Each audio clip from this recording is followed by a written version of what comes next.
അതുപോലെ തന്നെ പശ്ചാത്തലത്തിൽ പ്രദർശിപ്പിക്കുന്ന ഒരു തുണിക്കഷണത്തിന്റെ നിറത്തിനു പോലും കൃത്യമായ അർത്ഥ സന്ദേശങ്ങളുണ്ട്.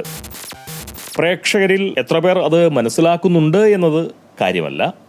പക്ഷെ അർത്ഥവും ആശയവും പേറാതെ ഒന്നും സിനിമയിൽ ഉണ്ടാവില്ല.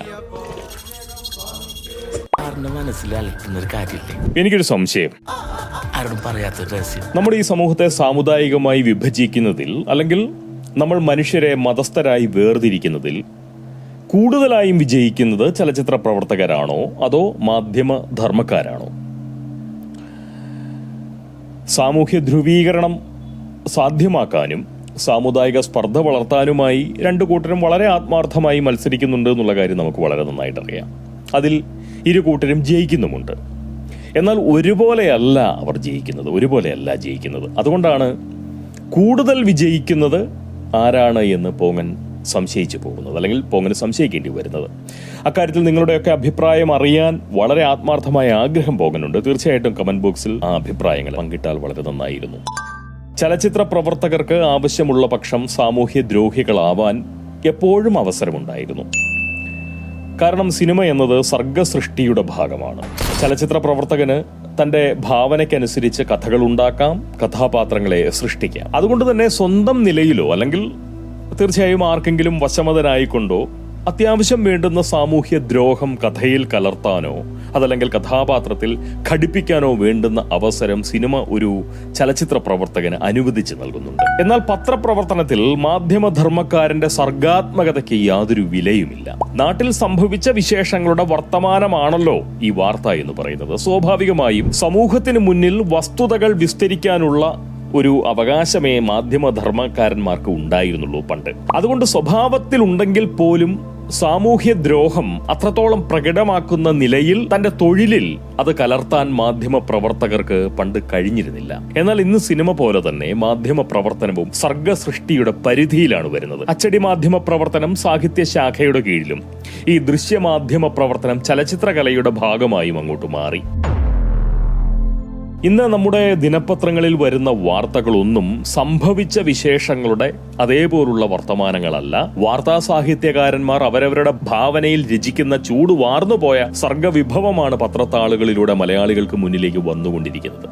അതുകൊണ്ട് തന്നെ ചലച്ചിത്ര പ്രവർത്തകരെ പോലെ മാധ്യമധർമ്മക്കാർക്കും ഇന്ന് സാമൂഹ്യ ദ്രോഹ മത്സരത്തിൽ പങ്കെടുക്കാൻ അവസരമുണ്ട്. അവർ നമ്മളെ മനുഷ്യരിൽ നിന്ന് മതസ്ഥരാക്കാൻ മത്സരിക്കുകയാണ് ചെയ്യുന്നതെന്നാണ് പോങ്ങന്റെ ഒരു വിചാരം. സൗഹൃദാന്തരീക്ഷം നശിപ്പിച്ച ആളുകളിൽ സാമുദായിക വിരോധം വളർത്താൻ അങ്ങനെ അങ്ങോട്ട് ആഗ്രഹിക്കുന്ന സാമൂഹ്യ ദ്രോഹികൾക്ക് വേണ്ടി ജോലി എടുക്കുന്നവരാണ് നമ്മുടെ നാട്ടിലെ ഒട്ടുമിക്ക കരുത്തരായിട്ടുള്ള ചലച്ചിത്ര പ്രവർത്തകരും, അതുപോലെ തന്നെ ഈ മാധ്യമ ധർമ്മക്കാരും. തിയേറ്ററിൽ വരുന്ന സിനിമകളും ചാനലുകളിൽ വരുന്ന ചലച്ചിത്ര വാർത്തകളും പത്രത്താളുകളിൽ വരുന്ന വാർത്താ തിരക്കഥകളുമൊക്കെ സാമൂഹ്യ വിരുദ്ധരായിട്ടുള്ള സർഗപ്രവർത്തകരുടെ ഭാവനാ സൃഷ്ടികളാണെന്ന ബോധത്തോടെ നമ്മൾ സാധാരണ ജനങ്ങൾ അതിനെയൊക്കെ നേരിടുന്നതാണ് ബുദ്ധി എന്ന് പറയുന്ന ഒരു തോന്നലാണ് പോങ്ങന്റെ ഉള്ളിലുള്ളത്.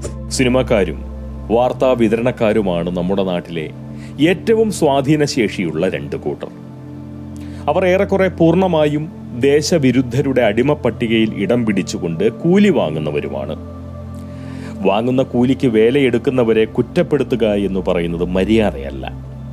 സൂക്ഷിക്കേണ്ടത് പക്ഷേ നമ്മൾ പൊതുസമൂഹാംഗങ്ങളാണ്.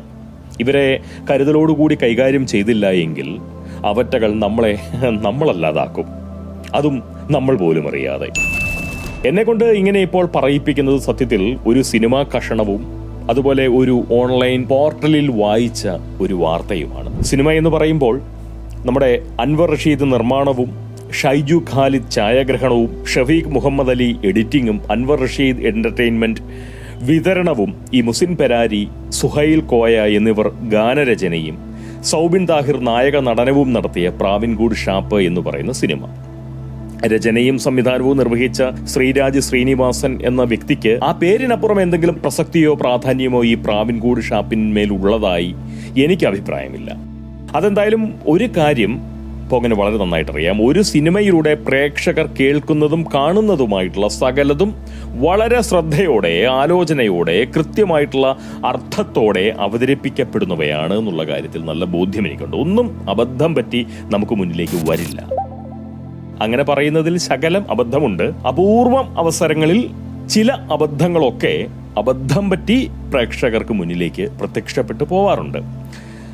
ഉദാഹരണം പറഞ്ഞു കഴിഞ്ഞാൽ ലൂസിഫർ എന്ന് പറയുന്ന സിനിമ, ആ സിനിമയുടെ ഏതാണ്ട് 155 മിനിറ്റിൽ ഛായാഗ്രഹകനായിട്ടുള്ള സുജിത് വാസുദേവനെ ഭാഗികമായി നമുക്ക് കാണാം. അതൊരു അബദ്ധമാണ്. അങ്ങനെയല്ലാതെ ഒരു വാക്കോ നോക്കോ ഭാവമോ ഒന്നും അബദ്ധം പറ്റി നമുക്ക് മുന്നിലേക്ക് അങ്ങനെ അങ്ങ് വരികയില്ല. അതുകൊണ്ട് തന്നെ ഒരു സിനിമയിൽ പ്രയോഗിക്കുന്ന വാക്കിനും പ്രകടിപ്പിക്കുന്ന ഭാവത്തിനും അതുപോലെ തന്നെ പശ്ചാത്തലത്തിൽ പ്രദർശിപ്പിക്കുന്ന ഒരു തുണിക്കഷണത്തിന്റെ നിറത്തിനു പോലും കൃത്യമായ അർത്ഥ സന്ദേശങ്ങളുണ്ട്.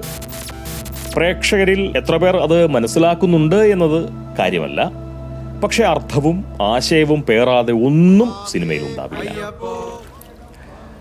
അതുകൊണ്ട് തന്നെ പ്രാവിൻകുടി ഷാപ്പിലിരുന്ന കഥാപാത്രങ്ങൾ നടത്തുന്ന സംസാരത്തിൽ ശബരിമല കടന്നു വരുന്നുണ്ട് എങ്കിൽ അത് ബോധപൂർവം ചേർക്കുന്നതാണ്. ആദ്യം നമുക്ക് ആ ഡയലോഗ് ഒന്ന് കേട്ടു നോക്കാം. 15 വർഷമായി മലയ്ക്ക് വീണ്, അത് മുടങ്ങാനുള്ള പാവൊന്നും ഞാൻ ചെയ്തിട്ടില്ല. എന്നിട്ട് കഴിഞ്ഞ പ്രാവശ്യം നീ പോയില്ല? അത് പോക്സോ കേസ് വിട്ട് ജാമ്യം കിട്ടാണ്ടല്ലേ. പരീക്ഷയായിട്ട് മര്യാദക്ക് വീട്ടിലിരുന്ന് ജോയിന്റ് അടിച്ചോർന്ന ഞാനാ. ഒരു ഷാപ്പിൽ നടന്ന മരണവുമായി ബന്ധപ്പെട്ട് നടക്കുന്ന സംഭവങ്ങൾ, അതിനെക്കുറിച്ച് പറയുന്ന സിനിമയാണ് ഈ പ്രാവിൻകൂട് ഷാപ്പ്. സിനിമയെ പറ്റി പ്രത്യേകിച്ച് യാതൊരു അഭിപ്രായവും പോങ്ങനിപ്പോൾ പറയുന്നില്ല. എന്നാൽ ഇപ്പോൾ കേട്ട സംഭാഷണങ്ങളിലൂടെ പ്രേക്ഷകരിലേക്ക് എന്ത് സന്ദേശം നൽകാനാണ് ആ സിനിമ ശ്രമിച്ചത് എന്ന് പറയുന്ന ഒരു സംശയം കലശലായി പോകാനുണ്ട്. 15 വർഷമായി മലയ്ക്ക് പോകുന്നു, അത് മുടങ്ങാനുള്ള പാപമൊന്നും ഞാൻ ചെയ്തിട്ടില്ല എന്ന് ഒരു നിയുക്ത സ്വാമി ആ ഷാപ്പിലിരുന്ന് പറയുന്നുണ്ടല്ലേ. അത് കേട്ടിരുന്ന മറ്റൊരാൾ കഴിഞ്ഞ പ്രാവശ്യം നീ മലയ്ക്ക് പോയില്ലല്ലോ എന്ന് ചോദിക്കുമ്പോൾ നിയുക്ത സ്വാമി പറയുന്നത് അത് പോക്സോ കേസിൽപ്പെട്ട് ജാമ്യം കിട്ടാത്തത് കൊണ്ടായിരുന്നില്ലേ എന്നാണ്. അതുപോലെ പരീക്ഷയായിട്ട് മര്യാദക്ക് വീട്ടിലിരുന്ന് ജോയിന്റ് അടിച്ചോർന്ന ഞാൻ എന്ന് മറ്റൊരു കഥാപാത്രം ഷാപ്പിലിരുന്ന് സ്വയം വിലപിക്കുന്നതും നമ്മൾ ഇപ്പോൾ കേട്ടു. എന്തിനായിരുന്നു ഇവിടെ ശബരിമല കൊണ്ടുവന്നത്? എന്തിനായിരുന്നു?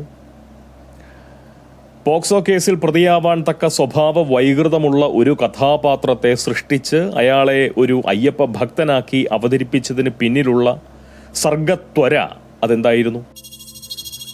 പോക്സോ കേസിൽ പ്രതിയാവാൻ തക്ക സ്വഭാവ വൈകൃതമുള്ള ഒരു കഥാപാത്രത്തെ സൃഷ്ടിച്ച ആ കഥാപാത്രത്തെ കൊണ്ട് ശബരിമലയിൽ പോവാൻ പറ്റാത്തതിന്റെ തിക്കുമുട്ടൽ അനുഭവിപ്പിക്കുന്ന നിലയിൽ വർത്തമാനം പറയിപ്പിച്ചത് എന്തിനായിരുന്നു എന്നുള്ള കാര്യം നമ്മൾ ആലോചിക്കണ്ടേ? കൂടുതലായി ഒന്നും തന്നെ ഞാൻ ചോദിക്കുകയോ അല്ലെങ്കിൽ പറയുകയോ ചെയ്യുന്നില്ല. ഹൈന്ദവ സംഘടനകളോടും അയ്യപ്പ ഭക്തരോടും ഹിന്ദുക്കളെ വളരെ സവിശേഷ താല്പര്യത്തോടെ സമീപിക്കുന്ന രാഷ്ട്രീയ പ്രസ്ഥാനങ്ങളോടും പോങ്ങനൊരു അഭ്യർത്ഥനയുണ്ട്. കഴിഞ്ഞ കുറച്ചു കാലമായി ശബരിമല പരാമർശിക്കപ്പെടുന്ന സിനിമകൾ അതൊക്കെ ഒന്ന് പരിശോധിക്കണം. നിങ്ങൾ അതിൻ്റെ അണിയറ പ്രവർത്തകരെ ഒന്ന് നന്നായി നിരീക്ഷിക്കണം. അവർ ആർക്കു വേണ്ടിയാണ് ഇത് ചെയ്യുന്നതെന്ന് വളരെ സൂക്ഷ്മമായി അന്വേഷിക്കണം, പഴുതടച്ച് അന്വേഷിക്കണം. ഇത്തരം പരിഹാസ പ്രവണത ആവർത്തിക്കാൻ ചലച്ചിത്ര പ്രവർത്തകരെ പ്രേരിപ്പിക്കുന്ന ഘടകങ്ങളെ നിഷ്ക്രിയമാക്കാൻ വേണ്ടുന്ന നടപടികൾ കൈക്കൊള്ളാനുള്ള ആർജവം ദയവായി നിങ്ങൾ കാണിക്കണം. ശബരിമല പരാമർശം അയ്യപ്പ ഭക്തരെയാണ് പ്രയാസപ്പെടുത്തുന്നത് എങ്കിൽ ഈ പരീക്ഷാകാലം ചുമ്മാ ജോയിന്റ് എടുത്ത് ആഘോഷിക്കുന്ന വിദ്യാർത്ഥി കഥാപാത്രം ജാതി മത ഭേദം കൂടാതെ നമ്മുടെ നാട്ടിലെ കുട്ടികൾക്ക് നൽകുന്ന പ്രചോദന സന്ദേശം എന്താണെന്ന് നമ്മൾ തീർച്ചയായും ആലോചിക്കണ്ടേ. വളരെ നിസ്സാരമായി കേട്ട് അവഗണിക്കേണ്ട ഒന്നല്ല പ്രാവിൻകൂട് ഷാപ്പിലെ ആ പ്രയോഗമെന്ന കാര്യമെങ്കിലും നമ്മൾ ഒന്ന് ആലോചിക്കണ്ടേ, അംഗീകരിക്കണ്ടേ. അതേപോലെ തന്നെ വളരെ ഗൗരവത്തോടെ കാണേണ്ട ഒന്നാണ് തീർച്ചയായിട്ടും വിഷുവുമായി ബന്ധപ്പെട്ട് TV9 മലയാളം എന്ന പോർട്ടലിൽ വന്നിട്ടുള്ള വാർത്ത. കോട്ടയത്ത് വിഷുവിന് പോർക്ക് വിളമ്പുന്ന പതിവുണ്ടെന്നാണ് ആ പോർട്ടൽ പറയുന്നത്. പോകനൊരു കോട്ടയംകാരനാണ് എന്ന് കരുതി കോട്ടയത്ത് എത്ര മത്തായിമാരുണ്ട് എന്ന് കൃത്യമായി എനിക്ക് അറിയാമെന്ന് ഞാൻ ഒരിക്കലും അവകാശപ്പെടില്ല. കുറഞ്ഞത് കോട്ടയത്തുള്ള 10 മത്തായിമാരെ എങ്കിലും എനിക്കറിയാമെന്ന് ഞാൻ പറയും. അവരിൽ 3-4 മത്തായിമാരുടെ മക്കൾ എൻ്റെ അടുത്ത കൂട്ടുകാരുമാണ്. അതുപോലെ കോട്ടയത്ത് പോർക്ക് കഴിക്കുന്ന പലരെയും എനിക്കറിയാം. എന്ന് കരുതി വിഷുവിന് ഒരു പ്രധാന വിഭവം പോലെ കോട്ടയത്തുകാർ പോർക്ക് വിളമ്പാറില്ല. ഈഴവ സമുദായത്തിൽപ്പെട്ട ആളുകളാണ് കോട്ടയത്തെ വിഷുപ്പോർക്ക് തീനികളെന്നും നമ്മുടെ ഈ ലേഖകൻ ആ കുറിപ്പിൽ പറയുന്നുണ്ട്. ആധികാരികമായിട്ടുള്ള അറിവല്ലെന്ന സമ്മതത്തോടെയാണ് ആ പറച്ചിൽ. അതായത് ഞാൻ നേരത്തെ പറഞ്ഞതുപോലെ ഇതാ ലേഖകന്റെ ഭാവനയിൽ വിരിഞ്ഞിട്ടുള്ള ഒരു വിഷു വിഭവമാണ് ഈ പോർക്ക് കറി. എന്നാൽ ഇങ്ങനെ ഒരു വിഷുപ്പോർക്ക് വിഭവം സ്വന്തം സർഗാത്മകതയിൽ പാകം ചെയ്ത് വിളമ്പുമ്പോൾ അത് രുചിക്കുന്നവരിൽ ഉണ്ടാക്കാനിടയുള്ള അജീർണത്തെപ്പറ്റി ആ വാർത്താ പാചകക്കാരൻ ആലോചിക്കണമായിരുന്നു എന്നാണ് തീർച്ചയായിട്ടും പോങ്ങന്റെ അഭിപ്രായം. അല്ലെങ്കിൽ തന്നെ അങ്ങനെ ആലോചിക്കാനും പറയാനും ഒക്കെ ഉള്ള ശേഷിയുള്ളവനാണെങ്കിൽ ഈ പണിയെടുത്തുകൊണ്ട് കുടുംബം പോറ്റാനും സ്വയം ഉപജീവനം തരപ്പെടുത്താനും നിൽക്കില്ലായിരുന്നു എന്നുള്ളത് മറ്റൊരു സത്യം. നമ്മുടെ നാട്ടിലെ അധർമ്മികളായിട്ടുള്ള വാർത്താ പാചകക്കാർ ഹൈന്ദവരെ വേദനിപ്പിക്കാൻ ബീഫിനെയും അതുപോലെ തന്നെ മുസൽമാന്മാരെ വേദനിപ്പിക്കാൻ പോർക്കിനെയും വിഭവമാക്കാൻ തുടങ്ങിയിട്ട് നാളുകൾ കുറയായി. അതിലവർ ഒരു നല്ല പരിധിവരെ വിജയിക്കുകയും ചെയ്തിട്ടുണ്ട്. ഒരുപക്ഷെ അതിന്റെ ഭാഗം തന്നെ ആവാം ഈ TV9 മലയാളംകാരന്റെ ഈ വിഷുപ്പോർക്ക് പാകം ചെയ്തിട്ടുള്ള വിളമ്പൽ. എന്തായാലും ഇവന്മാരെയൊക്കെ നല്ലോണം സൂക്ഷിക്കണം കേട്ടോ. എച്ചിരി തിന്നുന്ന പട്ടികൾ അതുങ്ങളുടെ യജമാനന്മാർക്ക് വേണ്ടി പണിയെടുക്കുന്നതിനെ പഴിക്കേണ്ട കാര്യമില്ല.